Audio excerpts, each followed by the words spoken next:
Noting that not everyone is here this morning, we'll go ahead and begin with the agenda. It is a relatively short one.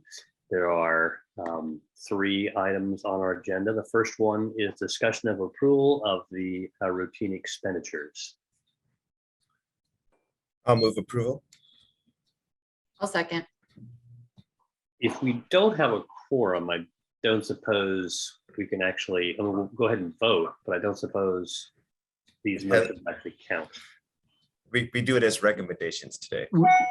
Yes, yep, it's just recommendations. These items will roll over to the board meeting next week. All those in favor of the recommendation to approve routine expenditures. Oh, wait a minute. We'll just do it by unanimous consent. If there are no objections, we'll consider it unanimously recommended. Are there any objections? Hearing none, that is recommended. The next one is a discussion of the Gillig bus order. Mr. Bazo, would you like to begin? Yes, good morning.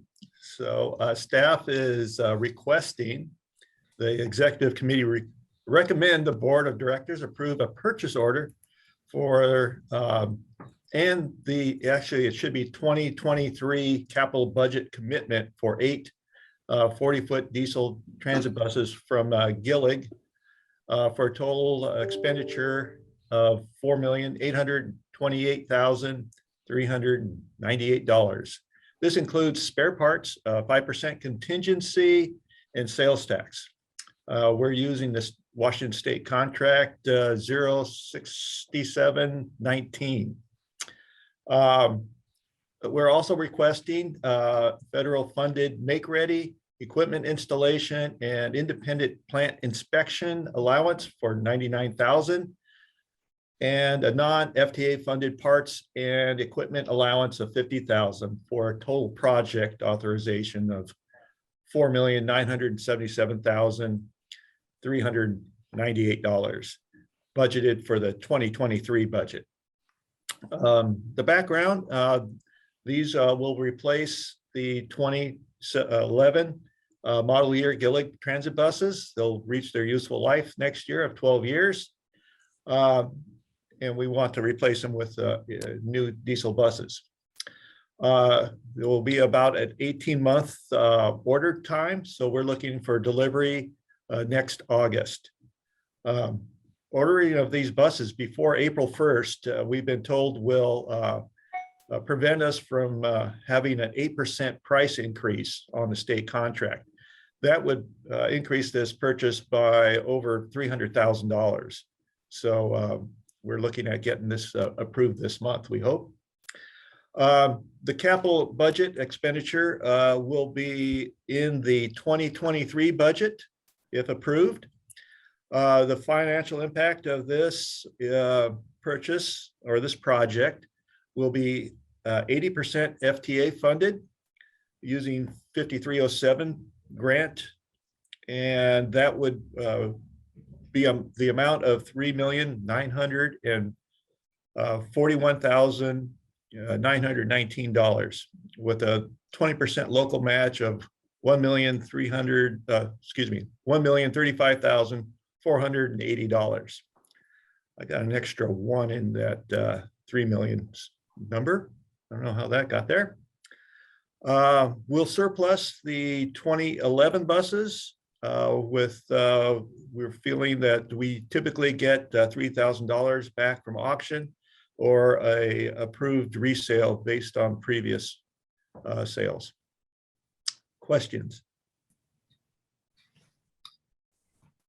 No, but I'll make a motion to move this on to the full board. I will second. Okay, a motion, move this on to the full board. I would say, I assume, positive recommendation. Yes. Any questions on this? So I had a question. I was wondering, so I know in the 2040 plan, some of the comments we got back was, can we get more electric buses quicker? So wondering if maybe with this, can we look at maybe 6 diesels and 2 other electrics, or I guess what's the plan going forward for trying to maybe answer some of those questions and get more electric buses in our fleet sooner rather than later? Good question. Les and I talked about this having to do with the timing of those purchases, that if we put in the order now, is there a possibility if we receive grant funding to convert some of these with Gillig? I don't know, Les, if you had a chance to look into, how long we can wait to possibly convert, if we can convert after we assign the papers? Yes, I'd like to answer that if I could. First off, right now we have 2 more electric buses that are scheduled to arrive in January on another grant. That was the green grant from the state of Washington. We have another grant in right now through the bus and bus facilities for 6 electric buses. So technically we could use that money for these. Talking to Gillig, if we convert these from diesel to electric, they would need a 9-month notification prior to delivery for their production and ordering of the components for that. So basically we have till the end of November if we want to keep our August delivery date for 2023. Go ahead, Ally. So on that note, this is something that I've been wondering. I heard that the electric buses are not performing as well as we had hoped. Is that changing our plans at all? Well, with any new technology, we are going to have issues. So we had not the same issues, but we had issues when we first received the hybrid buses, which we worked through for a couple of years. And we're having the same kind of difficulties with different new components on these electric buses, and been working closely with Gillig and their suppliers to solve them. But yeah, we're having problems.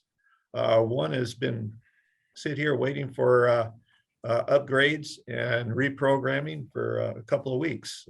So when we started this project, I anticipated some issues. We're pushing hard with Gillig. We have their attention. We are getting priority to get these things working.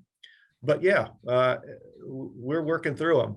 One thing that comes out of all this is our staff our technicians get intimately involved with these problems and repairs, and it helps us educate our staff. And that had, what we went through with the hybrids have give us a lot of heads up of issues and how to solve problems with new technology.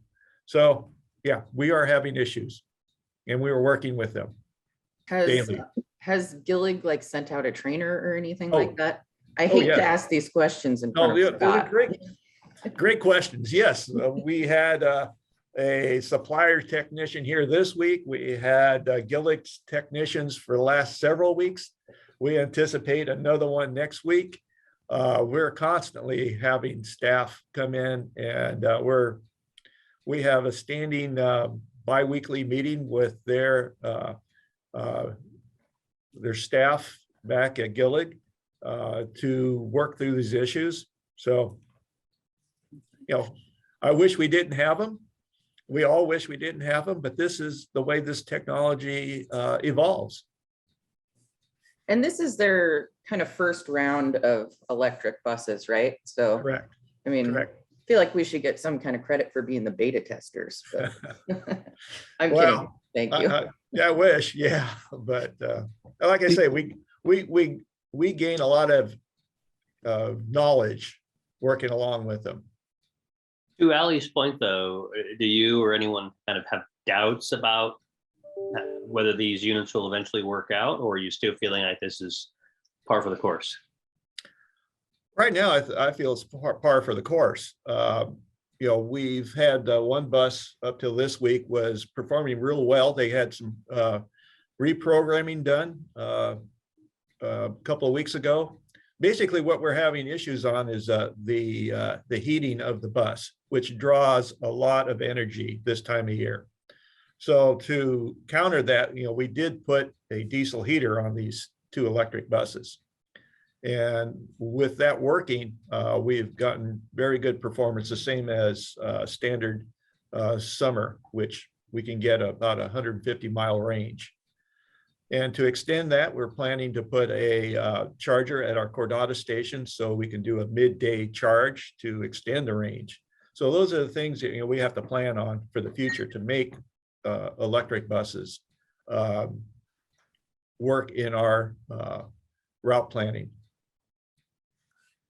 Do you think that they still make more sense than the hybrid buses to go in that direction? Kind of sounds like we've made them hybrid buses a little bit, but Well, kind of, and once we get this, midday charging, we can hopefully get away from, the diesel heat, but, we got to keep the passengers and drivers warm.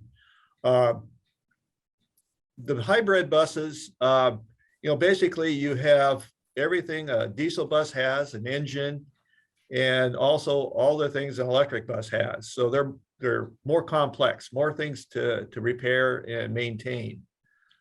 So, you gotta,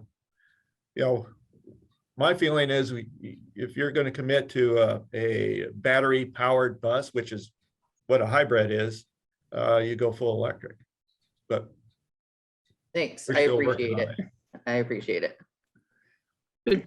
I would just say that this is an evolutionary process with new technology that we're seeing across the board on, society writ large.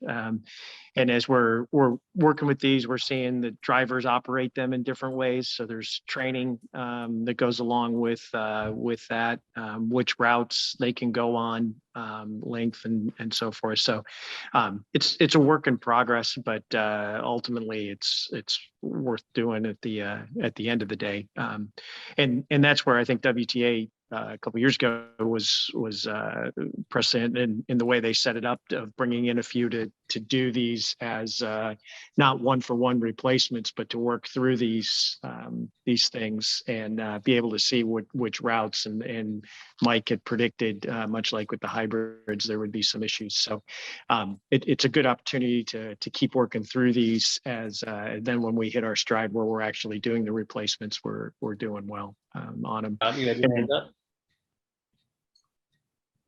There's a question there. Todd? Yeah, I just, hearing all this, I guess in the next month or two, Mike, if you could put a report together that kind of compares the hybrid to the electric to the diesel, so we can see what kind of maintenance costs there are and maybe how much, how many miles we're getting out of these things compared to the diesel buses. Some report that just gives us some global information so that we can look intelligently at this stuff and know what we're talking about. Yeah, I appreciate that and want to do that. Once we have things running to their capabilities, I can get a report, but the data is, if they're not running properly is difficult to come up with, but I'll work on that. I can tell you right now that the cost per mile for fuel is roughly half. And this does not include the price increase we just got those last couple of weeks. So as far as cost per mile for fuel, it's been pretty good. Good. Yeah. And then ultimately, if they are working according, maintenance costs should drop quite a bit as well. We got another question there.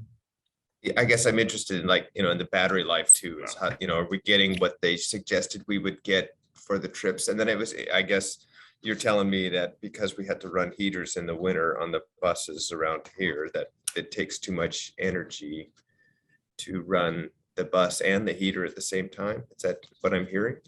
Well, on electric heat, it will reduce our range. Sure. Yeah. And I guess how much did it, in the really cold weather, how much range reduction did you see? We're losing about 50 to 60 miles. Wow. On a day range. So a third of your energy. Then. Yeah. Yeah. So I can't see everyone. Is there somebody else who also has a question? Yeah. Yeah, I was trying to ask a question. Is that all right? Yes, go ahead. So, we have a equipment replacement schedule, I assume, and this is all part of it. Do we have this is 100% diesel purchase, the next one's going to be 50%, but is there a phase-in schedule for the electric that is part of that equipment replacement schedule? We're working on that, a transition plan. and that's what we're working on right now to come up with that and how we transition, what is needed to do that besides just the vehicle, the facilities, the route design to come up with how we convert to a clean energy. I'll just make an observation. Most of the time out on the buses in the winter, they're way too warm. So we save some energy just to have people wear coats. I have no control of how the drivers heat those buses. Thank you, everyone. So the motion before us is to recommend approval of 8 diesel buses. As we heard earlier, there is a possibility for several months through most of this year to possibly convert them if we decide to and if we have the funding. But right now it is for the 8 buses. Is there any further discussion? Okay. We have more money now than we're ever going to have. So what is it if we have the funding? I'm still kind of wondering, what are we waiting for? Excellent question. So I guess this actually expands the discussion quite a lot, Les, because we were going to think strategically about the largesse that's coming our way. Where are we in terms of having kind of an overall idea about what we're going to do with the funds that are going to be in excess of our needs in the short term? Well, again, I'd remind the board that as we've talked about, the capital plan over the next 5 years well exceeds $60 million, which goes well beyond what we have. And so now that we have a pretty good idea that Move Ahead Washington will be coming in, we've got in, I guess, beginning of April, mid-April, time for us to put together a spend plan with adding those funds into it and the increased amount. So I think we want to be strategic in how we're spending that, because we do know that over a period of time, if we're putting in chargers, redoing the Bellingham Transit Station, acquiring electric buses, developing the north lot, converting to make sure that we have, if we go to an all electric fleet, that we have the charging capabilities to hit that and so forth, that we just want to make sure that we have an actual spend plan and not double spend on money, because we know eventually we will spend more than what we have saved. But we owe that to you in light of the new Move Ahead Washington to update what we had talked about in budget last year. So Les, when do you think we'll be ready for discussion on that spend plan, as you call it? And do you imagine that might include a component for fleet electrification? I would say in May that we'll have the opportunity to that we'll know for sure. I guess now Move Ahead Washington, I think, has passed. See the governor's signature on it, which I assume he will sign, and then we can start factoring in. We're still getting the numbers on what the transit support grants will be, and then also what the actual grants that we can apply for, what those dollar amounts will be. We need to assess that in likelihood, and then with the ARPA money, the COVID relief money, and then we can do all that in April, and I think we can have a discussion in May. So the motion right now is to approve these diesel purchases. I don't know, Mr. Donovan, if you want to make any kind of request before or after I called a question with regard to the money that's coming our way and will be sitting in our coffers in the future. Maybe I misunderstood the response to I said we have more money now than we're ever going to have, and then I heard we're going to get more money. So I'm still, and I don't know why this is not a good time to continue purchasing or to accelerate the purchasing of electric vehicles. And then, so I don't have a motion. I'm not hearing a reason that this isn't a good idea right now. Well, I'm going to call the question and then actually bring up my own question following what you're saying, Todd. So are there any objections to recommending approval of the purchase of 8 diesel buses to the full board? Hearing no objections, the recommendation is unanimous. So I guess what I would say, Les, is I'm going to abstain on that recommendation. It's not unanimous. Okay, there's an abstention. So noted. I think I'm in agreement. What I hear Todd saying is that I too would like to talk about all the money in the spend plan as you referred to it, and that may include a component of more electric vehicles, and that means that we would want to convert some of these 8 diesel buses to electric, and we need to do that sometime before the end of the year. Seems like we've got time. You're saying in April and May, we may have, that discussion may come forward. I guess my request is, I'd like to see that spending plan. I'd like to see us put all that money to work, and it may include electrification. Agreed that it's a policy discussion to have, that we do have a lot of money to spend, but I just want to make sure that the board is understanding what the trade-offs are, because we do know over a 5-year capital facilities or capital improvement plan project that we do have more than what we have. We have more expense than we have dollars. So we want to make sure that we're doing it in a way that we understand the trade-offs that we're making. I think that's the responsible thing that we need as staff to bring to you, to have that policy level discussion and understand those trade-offs on that. And if we accelerate and use money, that certainly is something we can definitely do. And then understand where grants we need to go for and into the future and those things. But I think that in May will be a great opportunity at the executive committee. We can set aside a huge chunk of time to have that discussion, and then move it to the full board the following week. Scott, go ahead. Yeah, and I guess it seems how we're doing that in May, if we could get Mike's report on maintenance and how they're running at the same time, so we have eyes wide open of what we're doing and how well it's working, so that we can make good decisions. I agree with Scott on that. I have one more question, and it's probably a stupid one, but are our hybrid buses are also Gillig? Is that correct? Yes, our entire fixed route fleet is Gillig. Okay, that's what I thought, but I wasn't positive. So, the electrification is not totally new to them anyway. They have been. So, thank you. Okay, I think that was an excellent discussion.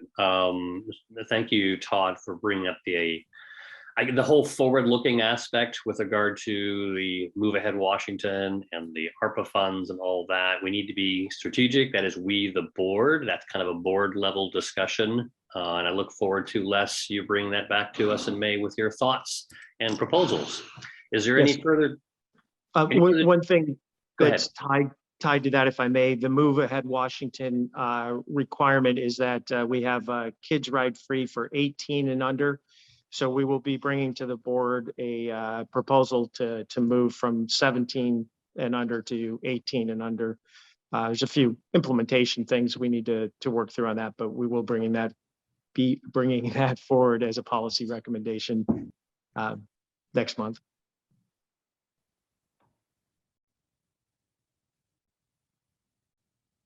Sorry, couldn't find my unmute button. Okay, thank you for that. We'll go on to the last item. If we could advance the agenda. Excuse me, where are we with this request?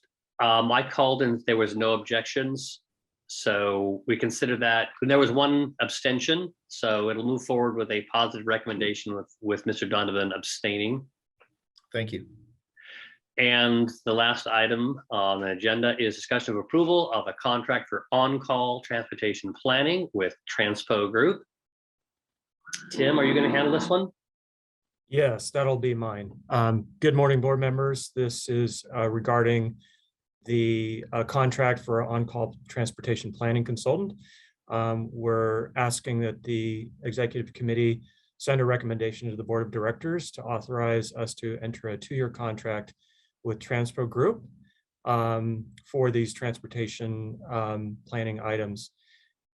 So I think just to kind of set the stage for this particular one, the intent here is that we want some assistance to staff to begin working on projects in our project development cycle. These are projects that are an outgrowth of the WTA 2040 planning process. So this begins with the planning component. So that's working with community engagement, doing some design, and then moving along to seeking funding, more full engineering design and construction. So it's part of that overall development cycle. For which project, Tim? For many projects. Okay. So some of the projects that I'm describing here would be the high frequency transit corridor. This is a mouthful. Speed and reliability study. We've talked about that earlier with you. Outreach and design for the Bellingham stations. That starts our process for the seeking funding and construction for that project in the middle of 2025. A zero emission fleet transition study. So this ties directly into your previous conversation. So that's an input to your conversation over the time frame and the state of the technology for a zero emission fleet transition. And again, just as a reminder, in the WTA 2040 project, we had identified a goal to do a full zero emission transition by 2040. So that's our current goal target. And then also assessment of the Linden Hop. So we need to do some work around that and to find out if that model can now be applied to different areas of the community. Potentially a boarding and a lighting survey. It's been some time since we've done a survey. And then we have other implementation projects that arise from WTA 2040. Because these projects may use federal dollars, we've set up the RFP process to include federal procurement rules. And we received 2 proposals, Transpo and Fair and Peers. We've worked with both of these firms in the past, but in this case, we selected Transpo and their team. It was selected through an interdepartmental staff team, as well as representatives of the city of Bellingham and the COG, using the criteria that was identified in the memo.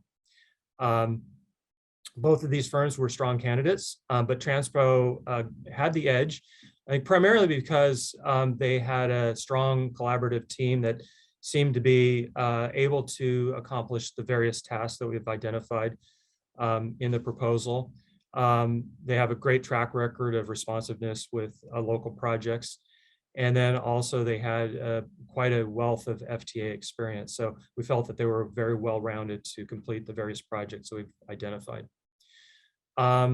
This is going to need extensive FTA experience, particularly around the high-speed frequency study, where we may also seek some small starts funding. So they're going to need to be well-versed in the requirements to seek that funding. Let's see, this contract is for 2 years. We have the option to renew for an additional 3 years, 1 year for a total of 5 years. And then this doesn't specifically commit us to any particular work. So it would be done through a task order process. And anything over 150,000 would be presented for the board for their approval. And then finally, the average spend is estimated to be around 230,000. So I'll be happy to entertain any questions you have. All right, to get it on the floor, I'd recommend to the full board that we approve a 2-year contract with Transpo for planning purposes. I'll second. Thank you. Motion before us. Is there further discussion? Yeah, so we won't have that study about the zero emission fleet by May, I assume. Do we know when we'd get that information? Well, it's the #1 project we have on the task list. So right after we sign a contract, which should be the 1st of April, we're going to have them proceed on that study. So yeah, honestly, it won't be done for a couple months, we think. But we can filter that into your process as best we can. So if there's information that's coming out of that study, we can filter that into your discussion, your policy discussion over vehicle procurement. So we'll do the best we can, and we'll get that going as quickly as we can. And there's already a significant amount of work that Mike and team have already done to take a look at that. And so I think we can, for the spend plan at that level, we can factor it in, and then this transition plan will supplement and kind of define and refine our sequencing of when we do it to come back, because this spend plan is something that won't be it'll be an iterative process, that it's not going to be in May there's a vote and that's what how we're gonna spend for the next 5-10 years. So there'll be plenty of opportunity to have that discussion.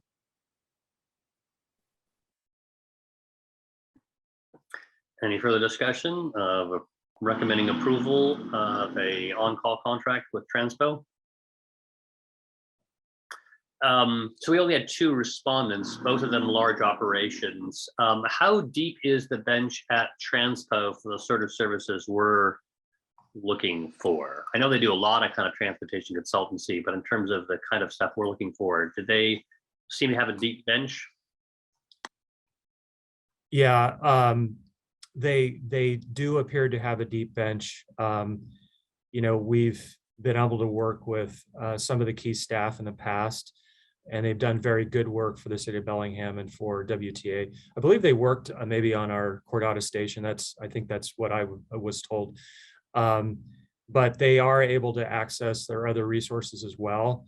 And so they have a team of, I think 5 subs, in fact, and those subs are able to cover elements like a community engagement process, FTA requirements.